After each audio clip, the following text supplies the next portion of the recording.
The man who arrived in Millbrook that autumn carried no weapons, no badge of authority that would alarm the townsfolk, only a withered leather satchel and a quiet confidence earned through years of witnessing sickness and death. Dr. Harrison was a physician who moved from settlement to settlement at the request of the state, tracking outbreaks, inspecting burial practices, and ensuring that decay itself did not become a contagion. He was accustomed to grief, accustomed to the smell of illness clinging to poorly ventilated rooms. What he was not prepared for was the silence that followed him into this small Pennsylvania town, a silence that felt as if it were listening back. Millbrook was the kind of place that trusted easily.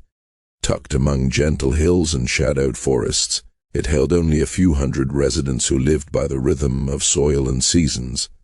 Everyone knew one another's names, their habits, their sins, and their prayers. Children ran through open streets without fear. Doors were rarely locked.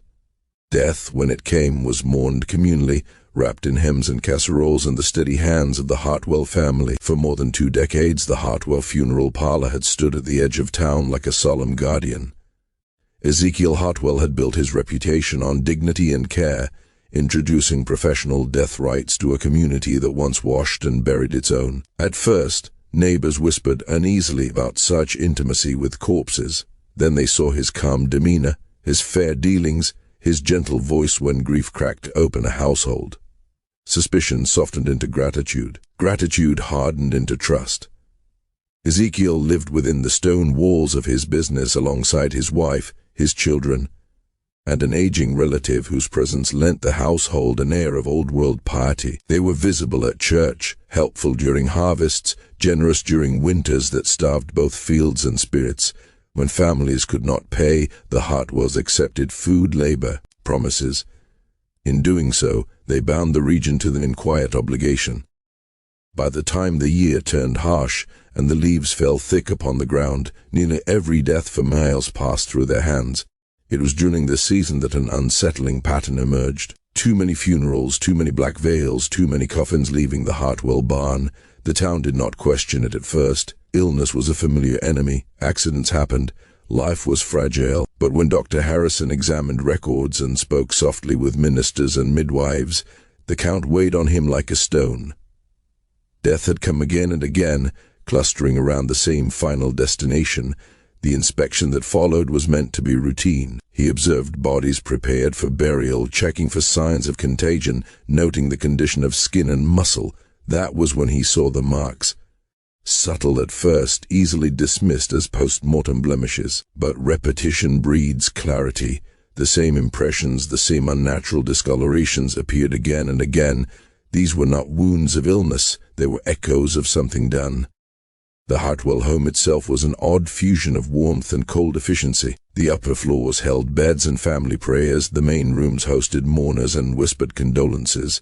Beneath it all lay the basement, a space of stone and shadow where lamps burned low and the air never felt clean. Here, death was stripped bare and handled. Here, the line between reverence and violation blurred. What authorities later uncovered in that underground chamber was sealed away, its details deliberately lost to time. Or so the official story claims. Instruments altered beyond recognition. Containers whose contents defied explanation. Evidence suggesting that death did not always arrive uninvited at the Hartwell door. Some truths were deemed too destabilizing for a community built on trust, so they were buried as carefully as any corpse. The political and spiritual climate of the era only deepened the deception. Change pressed in from the outside world, canals carving new paths for commerce, revivalist preachers stirring souls and doubts alike. Amid this uncertainty, the Hartwells appeared as an anchor, a symbol of continuity. They knew death intimately. They would never betray it. That belief blinded an entire region. Isolation fed whatever darkness grew within those walls. Handling the dead day after day reshaped the family's understanding of life's fragility. Control replaced compassion. Curiosity curdled into obsession. When one spends years arranging bodies, closing eyes, deciding when a life appears finished, the temptation to hasten that moment can whisper seductively. The difference between caretaker and creator of death became dangerously thin. Dr. Harrison sensed it before he could name it. A wrongness that lingered on his skin after each visit. a feeling that the town itself was complicit through ignorance. The first formal alarm was raised in mid-autumn, when he requested deeper access, more records, more explanations.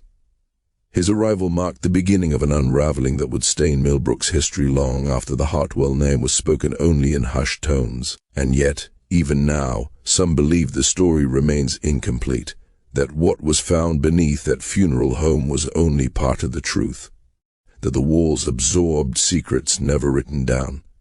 This is the legacy whispered through generations, carried like a chill through old stone. Welcome to Gospel of the Haunted, where forgotten horrors breathe again, and where trust, once broken, echoes louder than any scream. His inspections were meant to be unremarkable, a slow procession of familiar duties repeated town after town. He tested wells, glanced through pantries, listened politely to reassurances from local officials, and confirmed that the dead were handled in ways that would not invite further sickness. Nothing about Millbrook's recent losses initially alarmed Dr. Harrison. Death was common in isolated communities.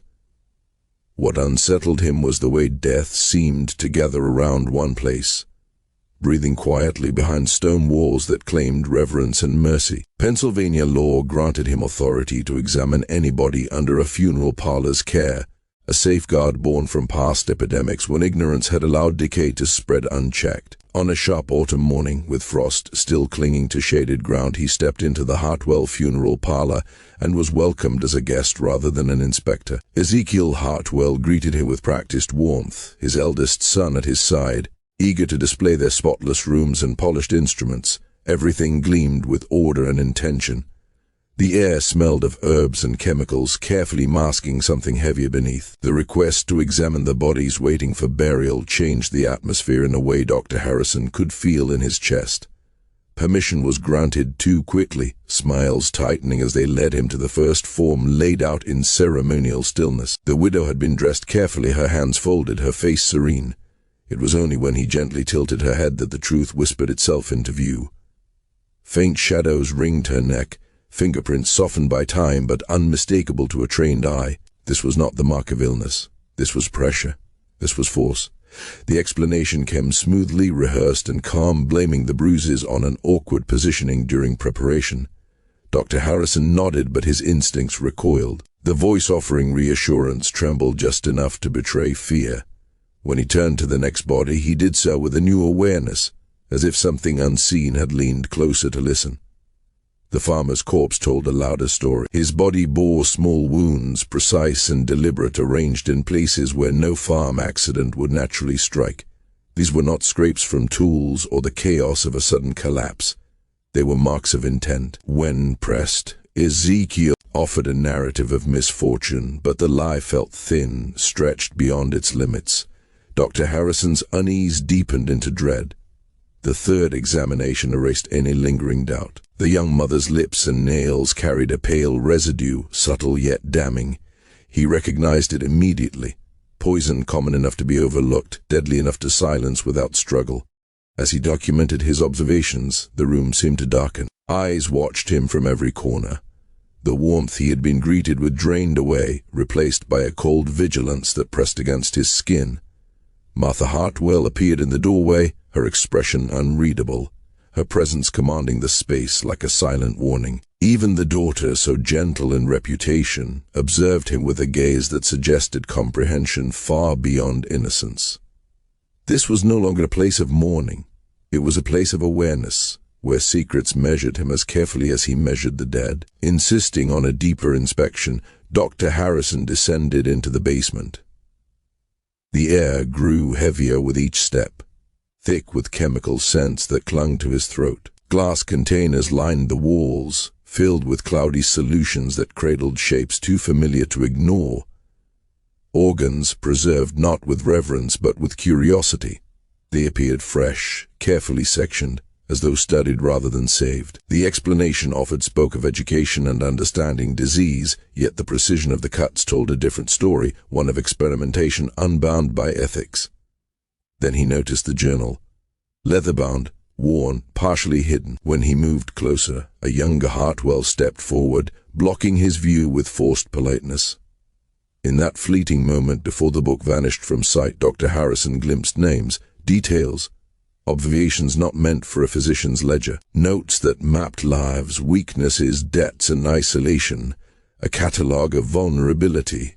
By the time he left the parlor, his mind was heavy with impossible choices.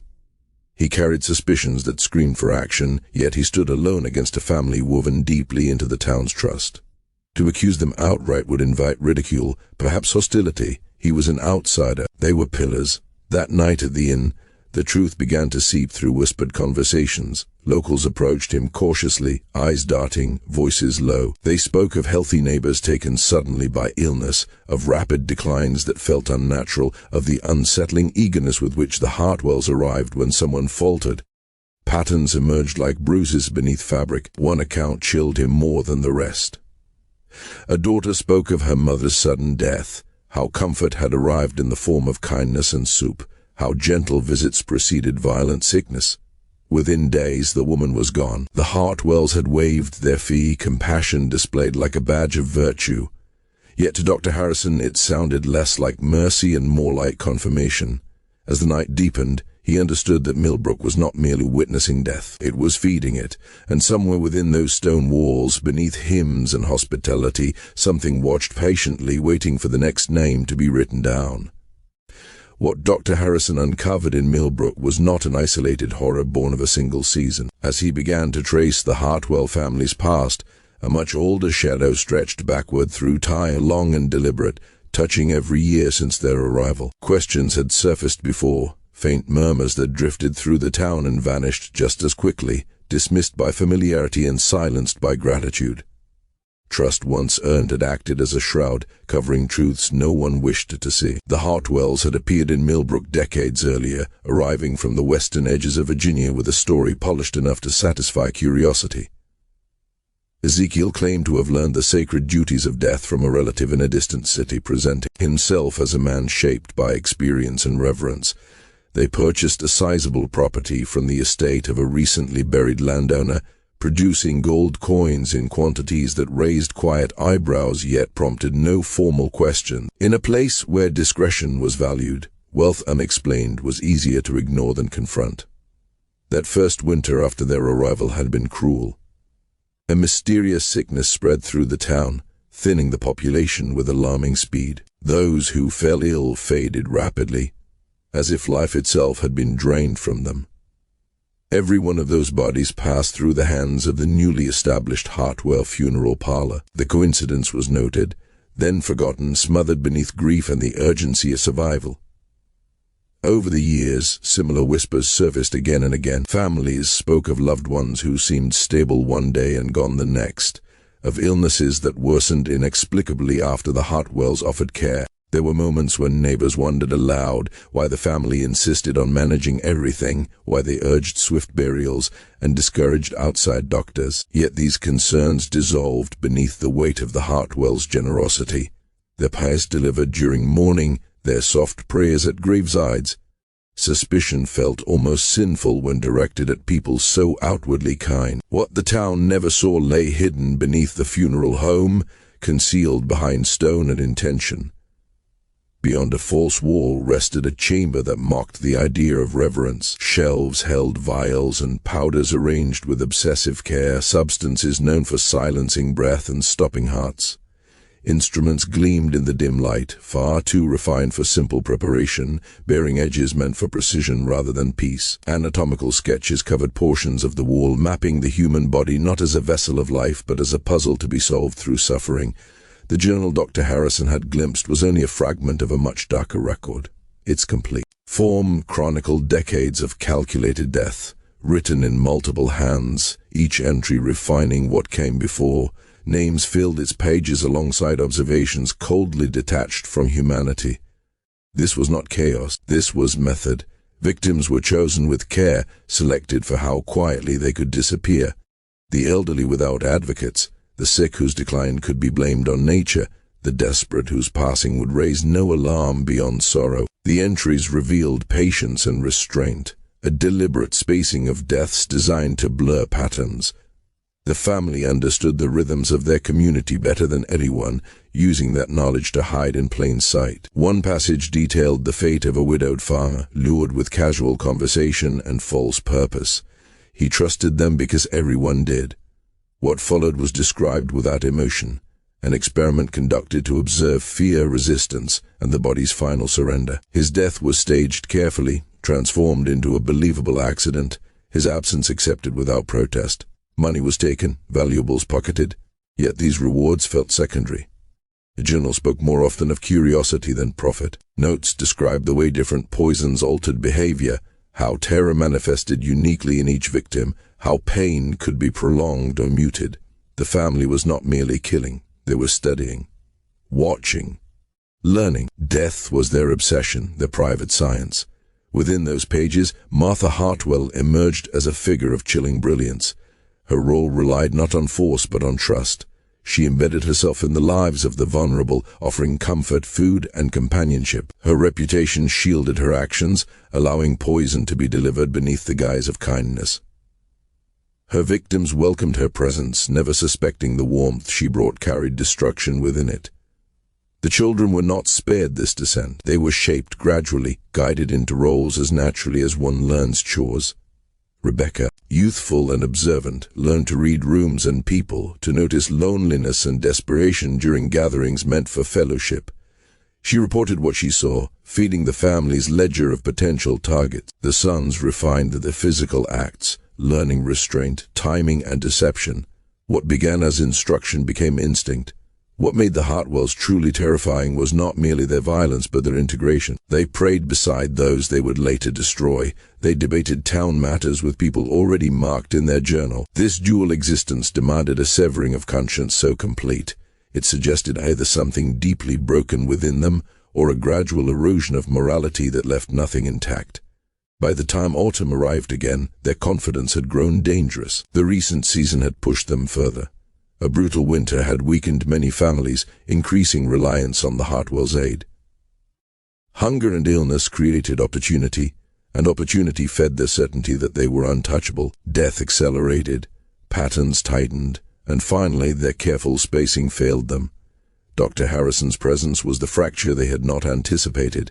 The attention of an outsider disrupted the balance they had maintained for decades. What he sensed, what he nearly uncovered, threatened to expose a legacy of calculated cruelty that had thrived beneath hymns and hospitality. As the leaves fell and the air grew colder, the Hartwells continued their work, unaware that the shadow they cast had finally stretched too far, brushing against someone who knew how to see what others could not. And in Millbrook, as fear quietly gathered strength, the town stood on the edge of a truth it was never meant to face, while something beneath the stone walls waited, confident, patient, and very aware that discovery was drawing closer. Dr. Harrison found himself standing at the edge of a moral abyss, where every choice carried the weight of consequence and the certainty of danger. His training had taught him to trust evidence above all else, and what he had seen in Millbrook screamed of deliberate harm. Yet to speak those truths aloud would mean accusing a family woven deeply into the town's identity, people whose hands had comforted mourners and whose voices had led prayers over open graves. The idea that such figures could be responsible for calculated slaughter felt almost impossible, even as the proof burned in his thoughts. Time pressed in from every direction. His inspection schedule demanded that he move on within days, and remaining in Millbrook without explanation would draw attention he could not afford. To leave without acting, however, felt like complicity. He carried this turmoil into the second night, unaware that someone else in town had been watching him struggle. It was then that Thomas Creed sought him out. The old man's request for a private examination sounded ordinary enough, another frail body in need of reassurance. Yet he insisted on meeting away from the funeral home, guiding the physician to the shadows behind the inn, where horses shifted and breathed softly in the dark. Under the weak lantern light, Creed's posture straightened, his eyes sharpening with a clarity that startled Dr. Harrison. The whisper that followed cut through the night. Creed spoke of bruises hidden beneath collars, of powders that burned the mouth and lungs, of wounds that told stories the death certificates never would. He knew what the doctor had seen because he had lived inside it. What he revealed next unraveled any remaining doubt. Creed confessed that his own family had been poisoning him slowly, using his aging body as a proving ground for their experiments. The pain that twisted his stomach, the weakness that came and went, were rehearsals for deaths yet to come. His survival, he said, was not mercy but inconvenience. He understood their methods well enough to counter them, diluting doses, feigning decline, buying himself time in a house that had already decided his fate. As the night deepened, Creed's story reached further back, to the family's earliest days in Millbrook. What began as the desecration of fresh graves had fed a hunger for profit and power. Jewelry pried from stiff fingers, gold torn from mouths, garments sold far from prying eyes. Then came the mistake that changed everything. An ill man robbed too roughly, his life extinguished too soon. Instead of exposure, there was acceptance. The town embraced the lie of natural death, and in that moment, something inside the Hartwell shifted. From then on, death was no longer an accident to be exploited. It was a resource to be cultivated. Each member of the household found a role, refining techniques, sharing knowledge, perfecting silence. Creed spoke of records hidden below the house. A meticulous catalogue of lives ended, spanning years and reaching into neighboring communities. Victims were chosen with care, drawn from places where their absence would echo faintly if at all. Travelers vanished. The lonely were erased. Those already half forgotten were finished quietly.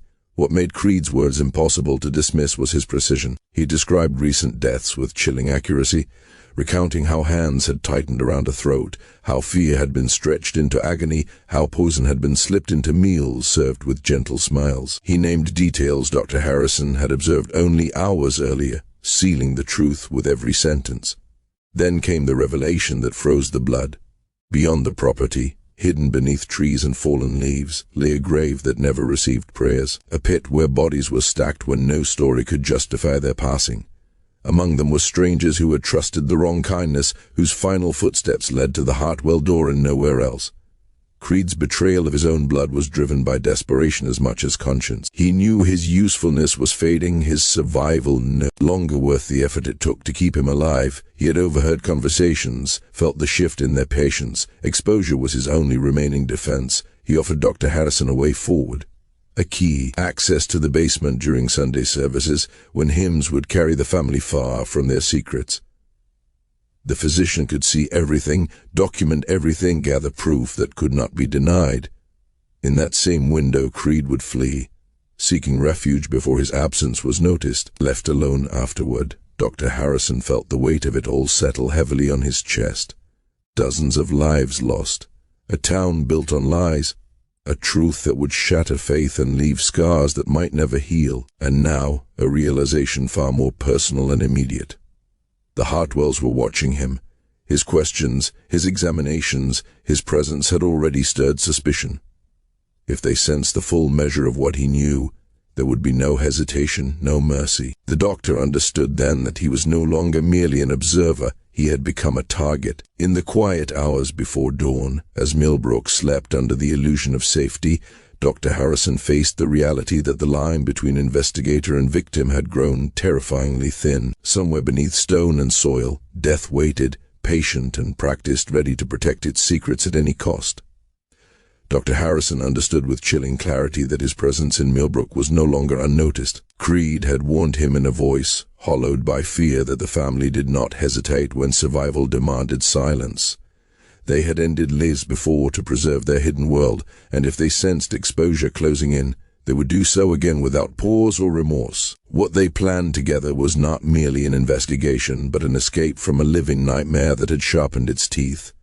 The plan required precision measured in heartbeats. Harrison would enter the basement while the town gathered in worship, uncover what had been buried in shadow, and leave Millbrook before suspicion could harden into action. At the same time, Creed would vanish, his absence easily explained as the wandering confusion of an aging man. Tragic, perhaps, but not alarming enough to prompt an immediate search. It was a thin hope, stretched tight across a gulf of danger. Sunday arrived wrapped in cold grey light. The air carried a November chill that seeped into stone and skin alike, as if the town itself shivered in anticipation. Harrison had not slept. His thoughts circled endlessly around the weight of what lay beneath the Hartwell home and the knowledge that discovery would place his life directly in the path of practiced killers. Every sound at the inn made him tense. every footstep a reminder that time was no longer his ally. Creed's instructions replayed in his mind with relentless clarity. The Hartwells never missed church. Their faith was public, performative, and unwavering, followed by lingering conversations that stretched the morning into afternoon. That ritual would grant a narrow window, just enough to confirm the truth or die trying. The key Creed had pressed into his palm felt heavier than its size, cold metal carrying the promise of revelation and ruin. It was meant to unlock a secret place concealed behind stone, a chamber holding proof so undeniable it could shatter an entire town's certainty. As the church bells rang, their echoes rolling through Millbrook like a summons, Harrison watched from the tree line behind the Hartwell property. One by one, the family emerged, transformed by Sunday finery into icons of respectability. Ezekiel's dark suit gave him the air of a man accustomed to authority. Martha's modest dress reinforced her image as a nurturing pillar of the community. The sons walked with quiet confidence, while Rebecca moved with a gentle composure that concealed a mind far older than her years. What unsettled Harrison most was the absence of any visible corruption. No flicker of guilt, no tension in their smiles. They greeted neighbors warmly, paused to speak with children, and accepted blessings as if nothing dark clung to their hands. They looked like every family that had ever promised safety. That was the most terrifying part. He waited longer than necessary, forcing patience upon his fear until the path to the church lay empty and silent. The funeral home stood alone, its stone walls absorbing light, its windows dark and watchful. Harrison approached with care, his breath shallow, the key slick with sweat between his fingers. The door yielded easily, as though the house itself expected him.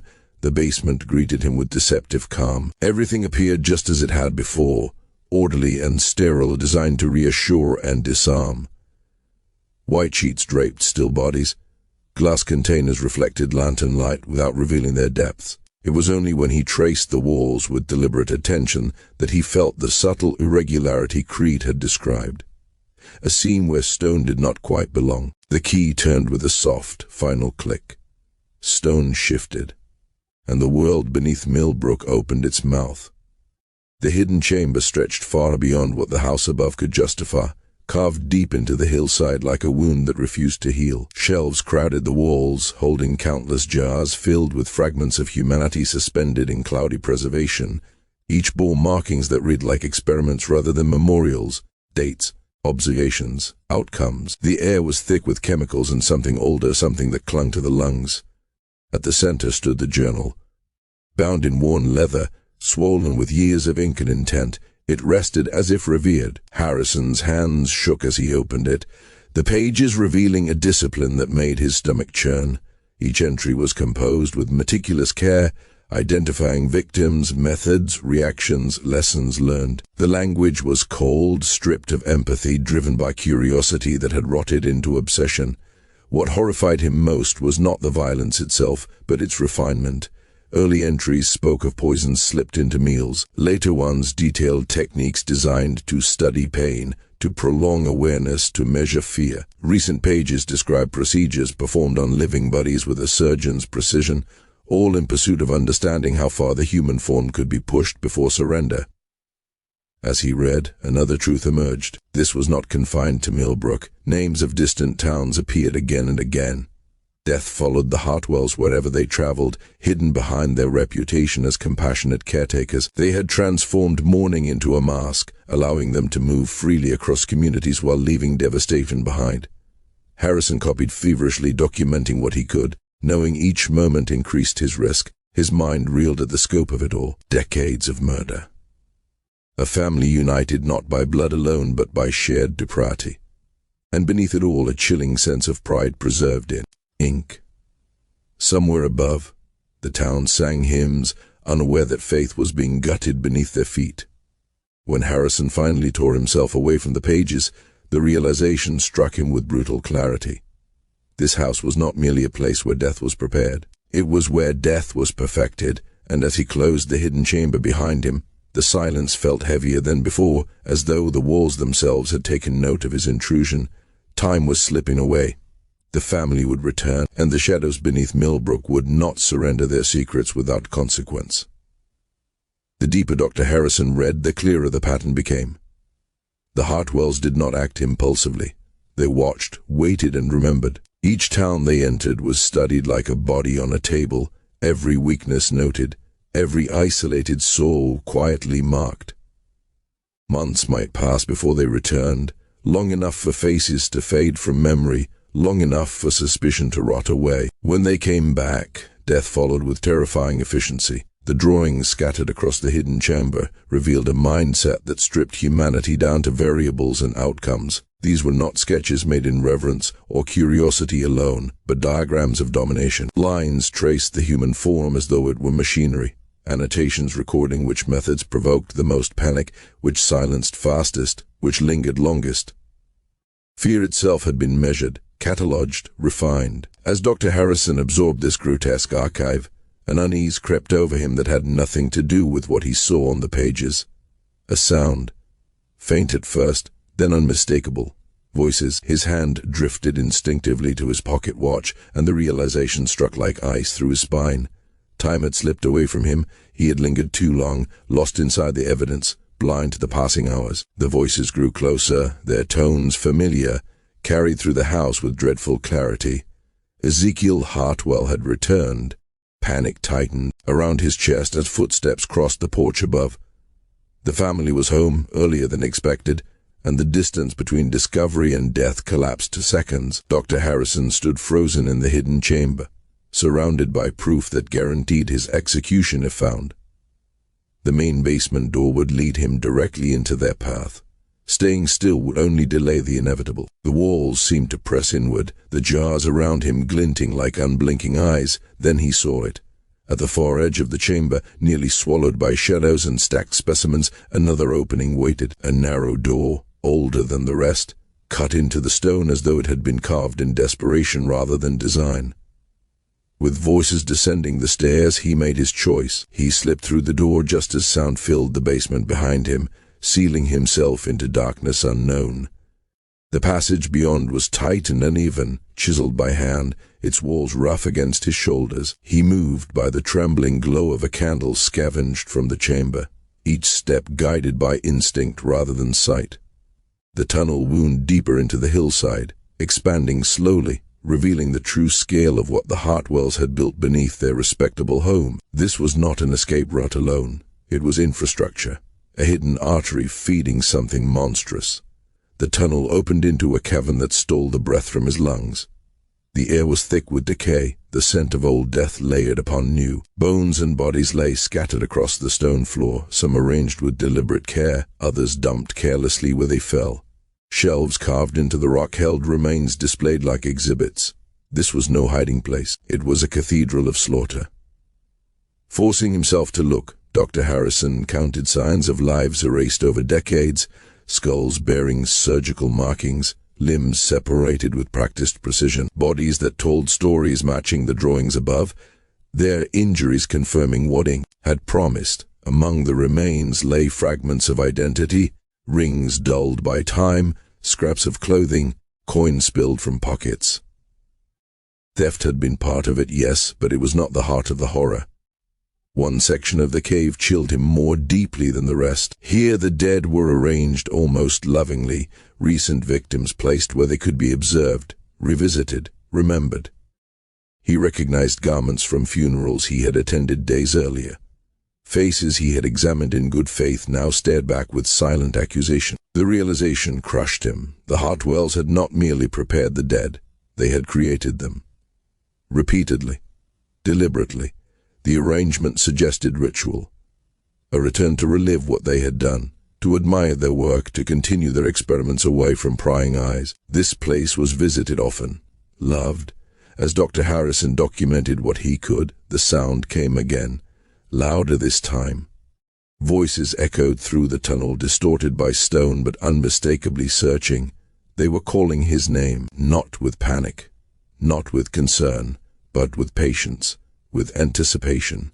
The sound of hunters who knew their prey was running out of space. The cave offered multiple paths branching into darkness, each one a gamble. Guided by instinct and desperation, he fled down a narrow opening barely wide enough to crawl through. Stone tore at his clothing, scraped his skin, but he did not slow. Behind him, voices multiplied, footsteps crunching, commands whispered. These people had done this before. They knew how to search. They knew how to finish. The tunnel spit him out onto the wooded hillside above the property, the sudden cold air slicing into his lungs like a blade. From his vantage point, he watched the Hartwells emerge below, spreading out with methodical calm, scanning the land with practiced efficiency. Their movements told a story he did not want to hear. Others had found the truth before him. Others had tried to run. Dr. Harrison did not wait to confirm that thought. He vanished into the trees, abandoning everything that might slow him down. He moved without rest, without direction beyond survival, guided by knowledge and sheer will. Branches clawed at him, the ground betrayed his footing, but fear drove him onward. Behind him, Millbrook slept beneath its live safety. Beneath its stone foundations, death waited undisturbed, confident that it would claim again. And as Dr. Harrison fled through the wilderness, every shadow felt alive. Every sound a pursuit, he understood that uncovering the truth did not end the nightmare. It only ensured that the nightmare would now remember his name. Dr. Harrison did not slow his pace until the countryside itself began to change. He traveled as a ghost along forgotten paths, keeping to forests and low ground, avoiding any road where a familiar face might appear and turn recognition into a death sentence. Each night he slept lightly, his hand never far from his medical bag, the weight of its contents both a burden and a promise. Inside were notes, sketches, and observations soaked in horror, enough to condemn an entire family if only he could live long enough to speak them aloud. He understood one truth with brutal clarity. Civilization was his only shield. Distance was his only mercy. What Dr. Harrison could not know was that the final thread of his plan had already been torn apart. Thomas Creed had not vanished into freedom as arranged. The old man had barely crossed the threshold before he was caught, his attempt to flee noticed by eyes trained to observe weakness. They did not ask questions gently. Pain loosened his silence. Under hands that knew precisely how much suffering the body could endure, Creed confessed everything. The meetings, the bargain, the physician who had seen too much. In that moment, the Hartwells understood the danger was no longer theoretical. It was moving, breathing, carrying proof. Their early return from church had not been coincidence. It had been a response.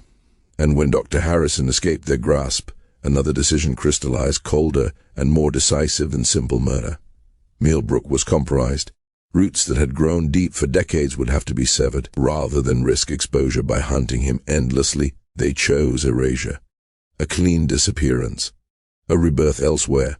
Their departure was executed with the same calm precision that had defined their crimes. A story was prepared and shared, a dying relative far to the west. An urgent summons that demanded immediate travel. Neighbors offered sympathy, prayers, and assistance. The funeral parlor would close for a time, they said, only until duty was fulfilled. Would someone keep an eye on the property? Of course. No one questioned them. Why would they? Behind closed doors, the true work began. The hidden chamber was stripped bare, its contents sorted, destroyed, or packed away like tools rather than evidence. Stone was dragged, supports weakened, and parts of the underground passages were deliberately collapsed, burying decades of remains beneath rubble and darkness. Papers that could not travel were burned, jars shattered, ash scattered. When the Hartwells finally left Millbrook, they left behind only absence. 3 days later, exhausted and hollow-eyed, Dr. Harrison reached Philadelphia. His story poured out in fragments and urgency, every word sharpened by terror. Officials listened, intrigued but doubtful. The idea that a respected family could orchestrate such prolonged slaughter without detection strained belief. An investigation was authorized, cautious, and measured. By the time men arrived in Millbrook, the house was empty, the basement sealed, the ground disturbed just enough to confuse but not enough to convict. What little they recovered from the collapsed cave was insufficient. Bones without names, evidence without context. The scale Dr. Harrison described could not be proven, only hinted at.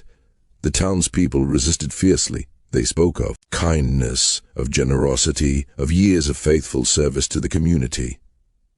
They offered character references as shields, refusing to let suspicion take root. Without the family present, without undeniable proof, the case faltered. Thomas Creed's disappearance was explained away with painful ease. An old man wandering, confused, lost to the woods.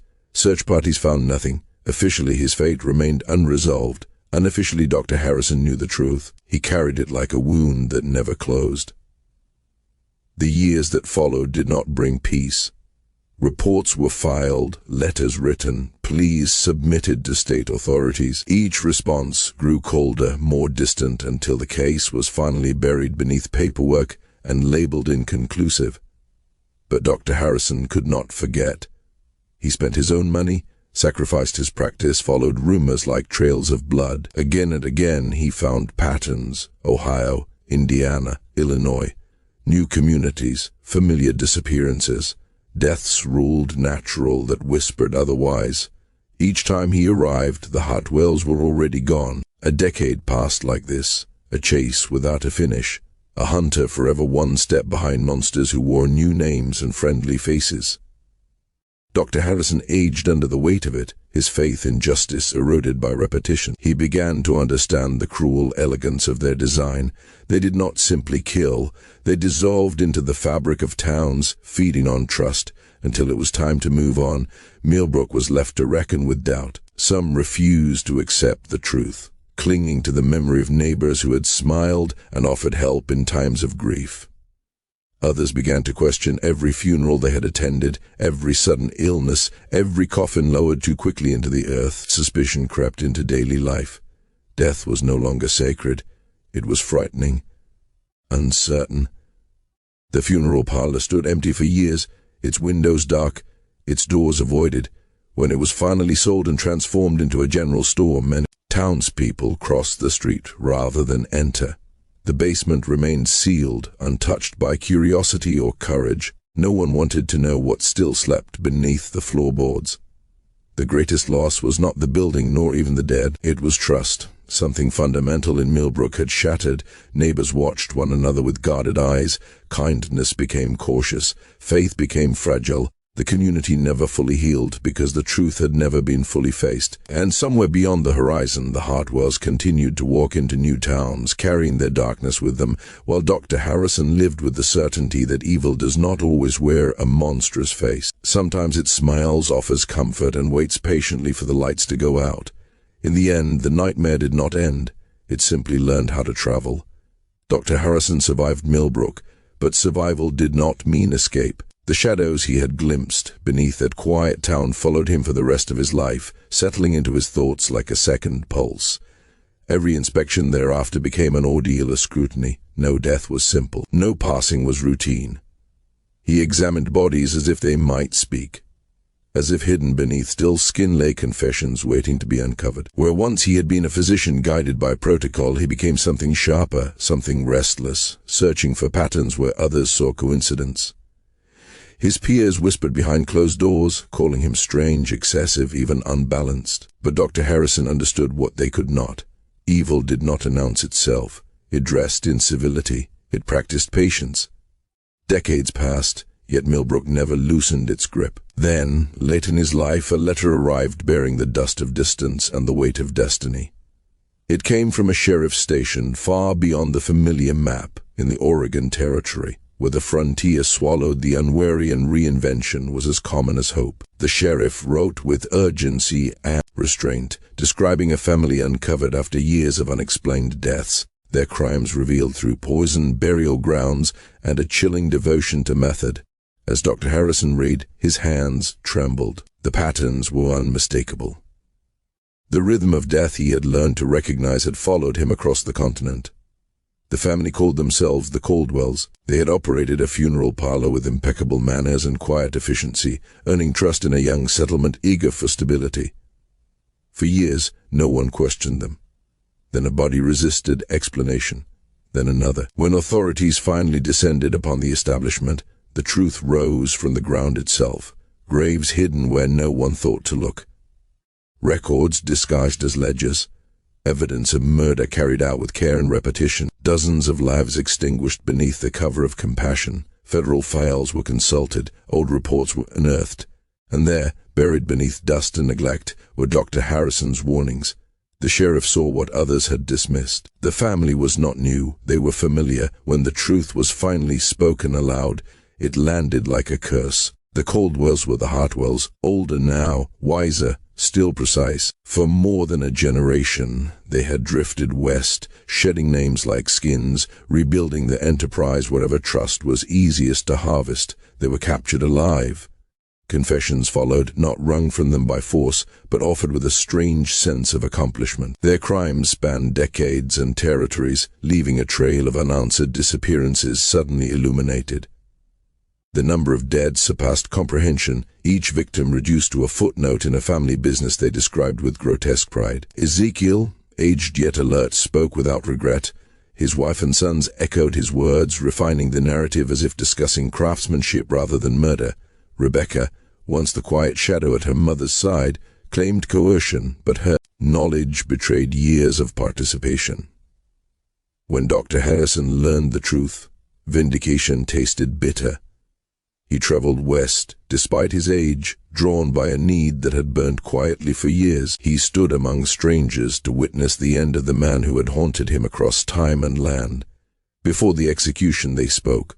Ezekiel seemed amused, almost impressed. He remarked that others who had come close to the truth had not lived long enough to age as Dr. Harrison had. Then, with a final cruelty, he shared one more secret. They had not worked alone, others had been taught. Others were out there carrying fragments of the same darkness into new communities. Names were withheld, locations denied. The knowledge lingered like a curse. When the executions were complete, and the remaining family members disappeared behind prison walls, the world exhaled in relief. But Dr. Harrison did not. He returned east with the certainty that the nightmare had not been extinguished, only wounded. The revelation rippled outward, shattering trust in towns that had once welcomed the Hartwells with open arms. Families revisited memories with dread, realizing that grief itself had been manipulated by hands trained to exploit it. Millbrook, when the truth finally reached it, could not endure the weight. People left. Buildings emptied. Silence replaced community. By the time the forest reclaimed the streets, the town had become a rumor, a place spoken only with lowered voices. Records faded. Newspapers yellowed. The story slipped into obscurity, preserved only by those who sought out the darker veins of history. Dr. Harrison spent his final years writing, cataloging every detail he could recall, driven by the belief that forgetting was the final victory evil sought. He wrote not as a physician, but as a witness. He knew that monsters did not require isolation to thrive. They required belief, trust, the willingness to look away. His life became a testament to the cost of seeing clearly and the price of being believed too late. And so the story endures, whispered among those who listen closely to the past. A reminder that horror does not always come screaming from the dark. Sometimes it arrives softly, offers comfort, and waits patiently to be invited inside. In Gospel of the Haunted, this truth lingers like a shadow that refuses to fade, watching, learning, and waiting for the next place where trust grows deeper than suspicion. He spent his final years writing as if time itself were hunting him, filling page after page with observations he prayed would one day save someone else. He believed his records might serve as a warning, a map through darkness for investigators yet unborn. When death finally claimed him, he carried to the grave the last living memories of one of the most terrifying family enterprises ever uncovered on American soil. Yet his work did not vanish. Among his belongings, meticulous notes were discovered, heavy with truth and dread, eventually sealed within federal archives where even hardened officials recoiled at what they contained. Those documents did more than recount murder. They revealed a poison that spread beyond individual victims and seeped into entire communities. Wherever the Hartwells passed, something fragile was broken. Trust withered. Familiar faces became sources of doubt. Small towns that once functioned as extended families learned to lock their doors, not against strangers, but against neighbors. Innocence was replaced with vigilance, and grief carried the added weight of suspicion. Their story exposes a brutal truth. Evil does not always arrive with threats or violence. Sometimes it wears kindness. Sometimes it offers solace in moments of loss. and sometimes it hides within the very institutions meant to protect us when we are most vulnerable. Even now, questions remain. Were all their secrets truly uncovered, or did some horrors die with them, sealed behind false names and forgotten roads? In Gospel of the Haunted, the past does not rest quietly. It whispers, it waits, and it reminds us that history's darkest chapters are never as distant as we wish, lingering just beyond the edge of memory, ready to be remembered again.